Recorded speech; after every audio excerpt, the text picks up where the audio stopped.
എല്ലാവർക്കും നമസ്കാരം. ഫേസ്ബുക്കിൽ ഒരു പോസ്റ്റ് കണ്ടു. വളരെ ചിന്തനീയമായ ഒരു പോസ്റ്റാണ്. ഇന്ത്യൻ പ്രധാനമന്ത്രിയുടെ ശമ്പളം 2,80,000 രൂപ. സുപ്രീം കോടതിയിലെ ജഡ്ജിമാരുടെ ശമ്പളം 2.5 ലക്ഷം രൂപ. കര, നാവിക, വ്യോമ, സേനാ മേധാവികളുടെ ശമ്പളം 2.5 ലക്ഷം രൂപ.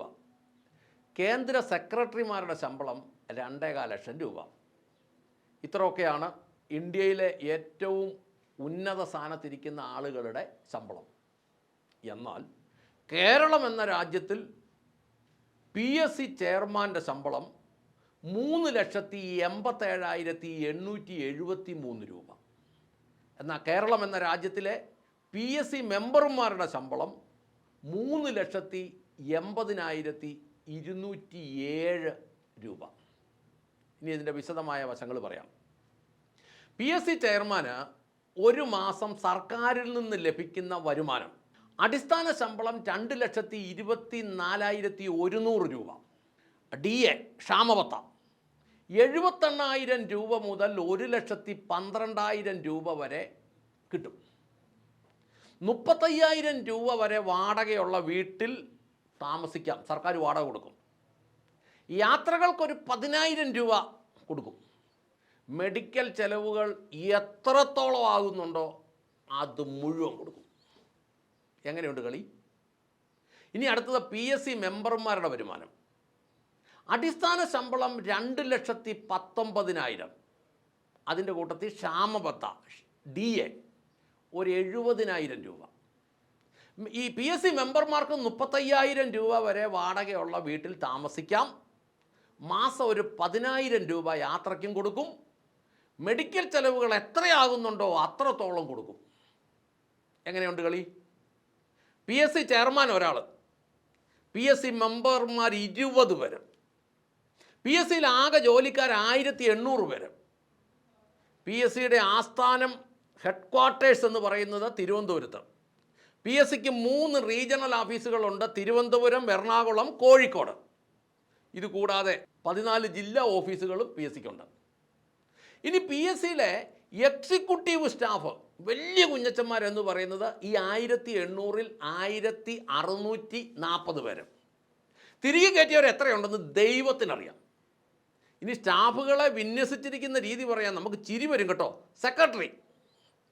സെക്രട്ടറിക്ക് അഡീഷണൽ സെക്രട്ടറി, പിന്നെ joint secretary, controller of examination, പിന്നെ finance secretary, deputy finance secretary, അനേകം അണ്ടർ സെക്രട്ടറി, ഓരോരുത്തൻ്റെ കീഴിലോട്ട് തൂക്കാൻ ആളിനെ വെച്ചിരിക്കുക.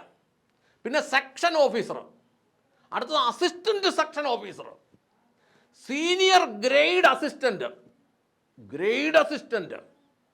കോൺഫിഡൻഷ്യൽ അസിസ്റ്റൻസ്, ടെക്നിക്കൽ സ്റ്റാഫ്, പിന്നെ കിടക്കുക system administrators, system managers, system അനലിസ്റ്റുകൾ, programmers, hardware engineers, typist, clerical and support staff. പിന്നെ ഉണ്ട് ക്ലറിക്കൽ അസിസ്റ്റൻസ്, ഓഫീസ് അസിസ്റ്റൻറ്റേഴ്സ്, പ്യൂൺമാർ, സെക്യൂരിറ്റി സ്റ്റാഫുകൾ. തീർന്നില്ല കേട്ടോ. PSCക്ക് വിജിലൻസും ഉണ്ട്. ഒരു SP ഉണ്ട്, ഒരു DYSP ഉണ്ട്, SIമാരുണ്ട്, കോൺസ്റ്റബിൾമാർ ധാരാളം ഉണ്ട്. എന്നാലും ഈ പണ്ടാരം തീരുകയില്ല കേട്ടോണം. പിന്നെ ഉള്ളത് ലൈബ്രറി ഉണ്ട്, ലൈബ്രറിയനുണ്ട്, ലൈബ്രറിക്ക് ഓഫീസ് സ്റ്റാഫുകൾ ധാരാളം ഉണ്ട്. പോരെ, ഈ കമ്പ്യൂട്ടറിൻ്റെ യുഗത്തിലും ഈ വലയെല്ലാം കൂടെ ചുമന്നുകൊണ്ട് കിടക്കുന്ന അവസ്ഥയൊന്ന് ആലോചിച്ച് നോക്കിയേ. ഇനി ഇവന്മാർ ചെയ്യുന്ന ജോലി പറയട്ടെ. കഴിഞ്ഞ 10 വർഷം കൊണ്ട് 3 ലക്ഷം പേരെ തിരഞ്ഞെടുത്തിട്ട് നിയമിക്കാവുന്നതാണെന്ന് സർക്കാരിന് റിപ്പോർട്ട് കൊടുത്തു. അത്ര ചെയ്തുള്ളൂ. 2016-ൽ 26,200 പേരെ സെലക്ട് ചെയ്തു. 17-ൽ 35,900 പേരെ സെലക്ട് ചെയ്തു. 18-ൽ 28,000 പേരെ സെലക്ട് ചെയ്തു. 19-ൽ 34,800 പേരെ സെലക്ട് ചെയ്തു. 20-ൽ 25,900 പേരെ സെലക്ട് ചെയ്തു. 21-ൽ 26,700 പേരെ സെലക്ട് ചെയ്തു. 22-ൽ 23,000 പേരെ സെലക്ട് ചെയ്തു. 23-ൽ 34,100 പേരെ സെലക്ട് ചെയ്തു. 24-ൽ 34,200 പേരെ സെലക്ട് ചെയ്തു. ഈ 2025 30,200 ആളുകളെ സെലക്ട് ചെയ്തു. ഏറ്റവും കൂടുതൽ ആളുകളെ സെലക്ട് ചെയ്ത് കൊടുത്തിരിക്കുന്നത് പോലീസ്, വിദ്യാഭ്യാസം, ആരോഗ്യം, തദ്ദേശ സ്വയംഭരണം, റവന്യൂ വകുപ്പുകളിലേക്ക്. ഇവർക്കെല്ലാം ജോലി കൊടുത്തെന്നല്ല, ജോലി കൊടുക്കൂ എന്നുമല്ല, ഇവരെ വേണേ കൊടുക്കാം എന്ന അഡ്വൈസ് മെമ്മോ കൊടുത്തു. ആമ്പിള്ളേരെ പാർട്ടിക്കാർ പുറകെ കൂടെ നിയമിക്കുകയും ചെയ്തു. എങ്ങനെയുണ്ട് കളികൾ? ഇനി PSCയിൽ കേരളത്തിൽ മുൻകാലങ്ങളിൽ ഉണ്ടായിരുന്ന മെമ്പർമാരുടെ എണ്ണം പറയാം. 1949 3 പേരായിരുന്നു, 59 5 പേര്, 71 7 പേര്, 81 8 പേര്, 84 15 പേര്, 2005 18 പേര്, 2013 മുതൽ 21 പേര്. PSCക്ക് 2025-26 അനുവദിച്ച തുക എന്ന് പറയുന്നത് 700 കോടി, അതായത് 70,000 ലക്ഷം. എന്നാലോചിച്ച് നോക്കിയേ, ഓരോ വർഷവും 15 മുതൽ 25 വരെ കോടികൾ വർദ്ധിപ്പിച്ചും കൊടുക്കും. ഇനി അടുത്തത്, PSC ചെയർമാനും മെമ്പർക്കും സർക്കാർ വാഹനങ്ങളുണ്ട്. മിക്കവാറും ഇന്നോവ ക്രിസ്റ്റ തന്നെ ആയിരിക്കും, അല്ലെങ്കിൽ ഹൈക്രോസ് ആയിരിക്കും. ഇനി താഴെ തട്ടിലുള്ള വലിയ പുള്ളികൾക്ക് മുഴുവൻ സർക്കാരിൻ്റെ വാഹനങ്ങളുണ്ട്. PSC വിജിലൻസിന് ധാരാളം വാഹനങ്ങളുണ്ട്. ഇതുകൂടാതെ പരീക്ഷാ സാമഗ്രികൾ കൊണ്ടുപോകാൻ വാഹനങ്ങളുണ്ട്. ആകെ മൊത്തം ആർഭാടത്തോടു കൂടിയുള്ള പരിപാടിയാണ്. ഇനി ഇതിൻ്റെ ഭീകരത നിങ്ങൾക്ക് മനസ്സിലാകണമെങ്കിൽ ഞാൻ വേറൊരു കണക്കുമായിട്ട് ചേർത്ത് പറയാം. കേരളത്തിൻ്റെ ഏരിയ 38,863 സ്ക്വയർ കിലോമീറ്റർ, ജനസംഖ്യ 3.6 കോടി ആളുകൾ. ഉത്തർപ്രദേശ് എന്ന സംസ്ഥാനത്തിൻ്റെ ഏരിയ എന്ന് പറയുന്നത് 2,43,286 സ്ക്വയർ കിലോമീറ്റർ, ജനസംഖ്യ 24.3 കോടി. കേരളത്തിൻ്റെ 6.26 ഇരട്ടി വലിപ്പമുണ്ട് ഉത്തർപ്രദേശിന്. കേരളത്തിലുള്ളതിൻ്റെ 6.75 ഇരട്ടി ആളുകൾ ഉത്തർപ്രദേശിലുണ്ട്. അവിടുത്തെ PSCക്ക് 8 അംഗങ്ങളാകാമെന്ന് നിർദ്ദേശമുണ്ടെങ്കിലും നിലവിലുള്ളത് ഒരു ചെയർമാനും 2 മെമ്പേഴ്സും. എങ്ങനെയുണ്ട് കളി?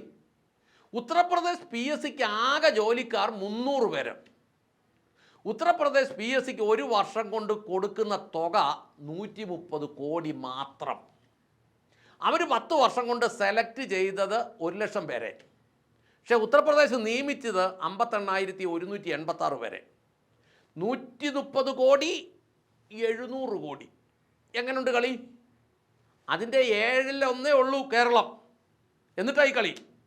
ഞാൻ മനസ്സിലാക്കുന്നത്, ടെക്നോ പാർക്കിലോ ഇൻഫോ പാർക്കിലോ ഉള്ള ഒരു കൊള്ളാവുന്ന IT കമ്പനിക്ക് കരാർ കൊടുത്താൽ, ഈ പാസ്പോർട്ട് ഓഫീസ് നടത്താൻ ടാറ്റായ്ക്ക് കരാർ കൊടുത്തതുപോലെ വിശ്വാസ്യതയുള്ള ഒരു കമ്പനിക്ക് കരാർ കൊടുത്താൽ ഈ 700 കോടി എന്നുള്ളത് 100 കോടി താഴെ മതി കാര്യങ്ങൾ നടത്താൻ. വൃത്തിയായിട്ട് അവർ നടത്തും.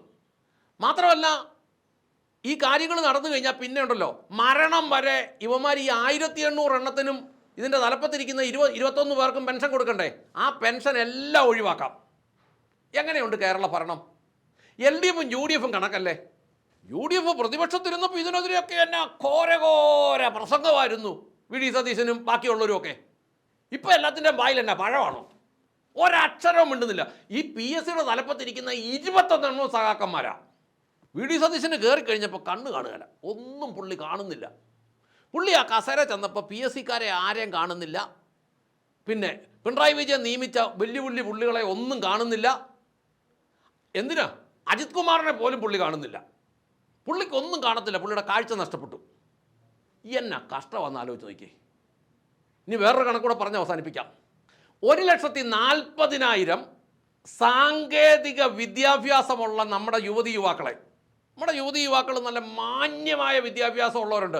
അവർക്ക് കമ്പ്യൂട്ടർ ആണെങ്കിലും മൊബൈൽ ആണെങ്കിലും ഇൻ്റർനെറ്റ് ആണെങ്കിലും ഏത് സാങ്കേതിക വിദ്യ ആണെങ്കിലും ഏത് ഓൺലൈൻ ആണെങ്കിലും ഏത് ആപ്പാണെങ്കിലും ഈസി ആയിട്ട് കയറാനും ഇറങ്ങാനും പണിയാനും അറിയാവുന്ന പിള്ളേർ അതുകൂട്ട് 1,40,000 പേരെ മാസം 50,000 രൂപ ശമ്പളത്തിൽ ഈ 700 കോടി ഉണ്ടേ നിയമിക്കാം. ഞാനിവിടുത്തെ ഉദ്യോഗസ്ഥന്മാരോട് വെല്ലുവിളിച്ച് ചോദിക്കുക, ആ 1,40,000 യുവാക്കൾ ചെയ്യുന്ന ജോലി നിങ്ങൾ കേരളത്തിലെ 6.5 ലക്ഷം ഉദ്യോഗസ്ഥന്മാരും ഈ 1.83 ലക്ഷം പിൻവാതിൽ നിയമക്കാരുടെ കൂടിയാ ചെയ്യാൻ കഴിയുമോ? കഴിയലെന്നുള്ളതാണ് സത്യം.